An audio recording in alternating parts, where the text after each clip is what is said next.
I'll try to be quick, setting the scene. Of course, not going into the technical details that we have seen today. I would be simply unable to enter into that field. So what I would like to do now is to provide you with the overall policy context in which, as European Commission, we are working. So innovative air mobility is one of our priority for two main reasons. The first one is decarbonization of transport. We need to achieve carbon neutrality for transport and for the overall economy by 2050. And aviation has to take its good share of it, and transport in general. And the second reason is digitalization of the economy. For all sorts of reasons, we have an interest in grabbing these unique opportunities that new technologies can offer for the improvement of the European competitiveness. So these are our two priorities, and I would add a third one, which is probably not at the same level, which is also equally important, is to develop sustainable urban mobility plans, and in which urban mobility we have to stick one word in between, urban air mobility, and this is probably the most challenging part of this. We all agree that with congestion and increasing traffic in urban environment, we need new solutions, and we believe in the European Commission that urban air mobility can provide part of that solution. So with those two priorities in mind, the Commission adopted in 2019 a new strategy for smart and sustainable mobility. And in that strategy, we, like good bureaucrats, promised a third layer of strategy that would be specifically dedicated to drones.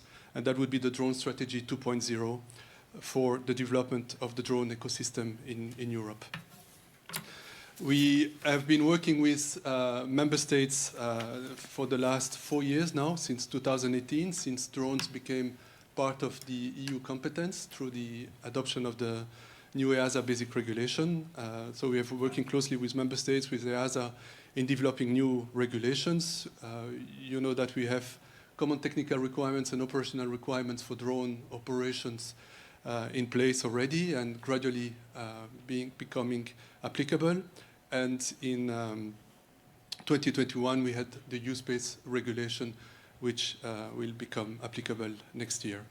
So these are major achievements which have brought the European Union at the forefront of the regions worldwide in terms of defining common rules or common requirements for drone operations.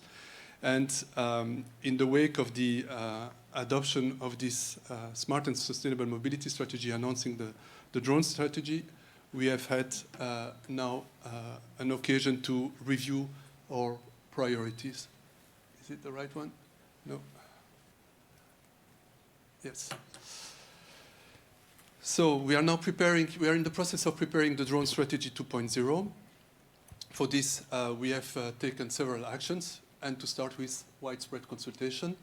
We have used our existing tool, the open public consultation, where we had lots of input. We had also consultation with our informal drone expert group, and we also created an ad hoc group with a number of leaders in the drone field, which could help us to define what should be the content of this strategy.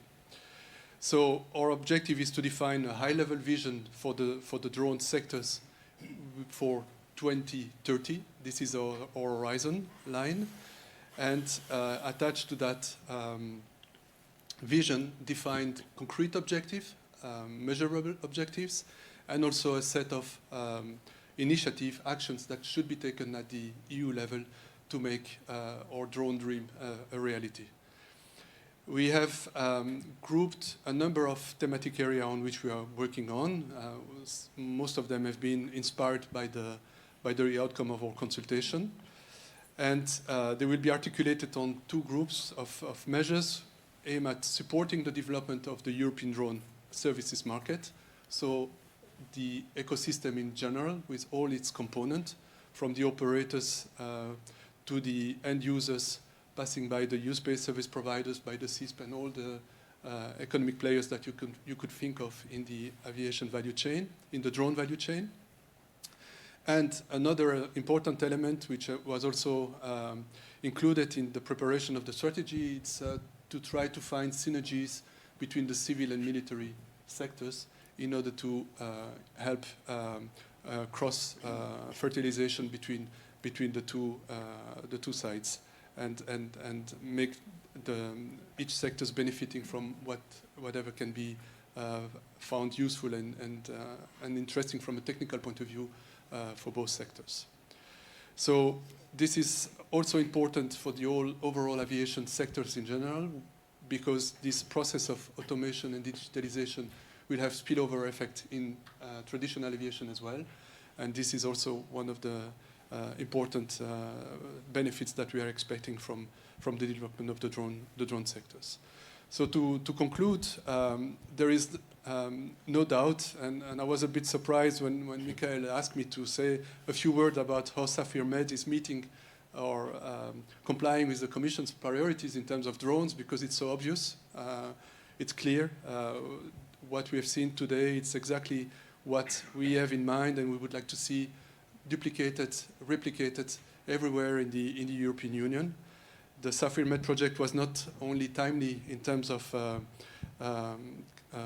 in these times of post-COVID and COVID times, but it's also showed that we need to have the technicalities right, and what we need to deliver also now is also the acceptance of the local communities and the people who will benefit from these new services, which I think is the theme of this panel.